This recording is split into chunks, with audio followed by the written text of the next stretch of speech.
یہ نبی کریم نے وعدہ کیا ہے کہ تو سورت واقعہ پڑھ تیرے گھر میں فاقہ نہیں آئے.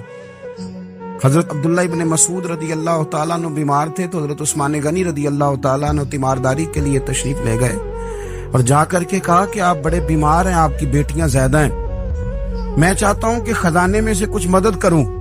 تو سیدنا عبداللہ ابن مسعود رضی اللہ تعالیٰ عنہ اٹھ کے بیٹھ گئے اور کہنے لگے امیر المومنین، اللہ آپ کو میری طرف سے، میری بیٹیوں کی طرف سے بہتر صلہ دے. میری بیٹیوں کو کسی خزانے کی ضرورت نہیں، میں نے انہیں خزانہ دے دیا ہے. کہا جناب آپ نے کون سا خزانہ دیا ہے، میں آپ کے مالی معاملات کو جانتا ہوں. تو فرمانے لگے امیر المومنین، میرے نبی کریم نے فرمایا ہے جو سورت واقعہ پڑھے اسے کبھی فاقہ نہیں آتا. میں نے بیٹیوں کو یاد کرا دی ہے، یہ خزانہ میں نے انہیں دے دیا ہے. وہ سارے والدین سنیں جو بیٹیوں کے لیے پریشان رہتے.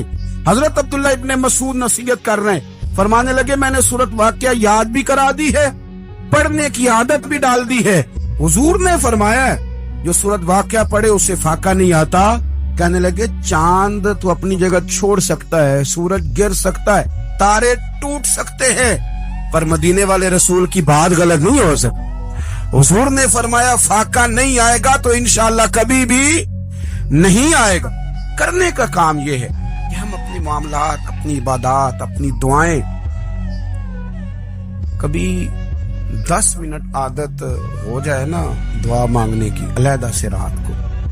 حضور نے فرمایا جو فرض نماز کے بعد دعا مانگے اللہ اس کی قبول کر لیتا ہے. نبی پاک صلی اللہ تعالی علیہ وسلم نے فرمایا اللہ مسافر کی دعا قبول فرماتا ہے. حضور نے فرمایا اللہ مظلوم کی دعا قبول فرماتا ہے. حضور نے فرمایا بیمار سے دعا کراؤ اللہ اس کی دعا قبول فرماتا ہے. میرے نبی پاک نے فرمایا ماں باپ جب بھی اولاد کے لیے ہاتھ اٹھائیں، ویسے تے بلے شاہ تو آسمانی اڈدیاں ہی پھڑ دیں، جڑا گھر بیٹھا انہوں پھڑیا ہی نہیں. حضور فرمانے لگے ماں باپ جب بھی اولاد کے لیے دعا فرمائیں اللہ ان کی دعا کو قبول کرتا ہے.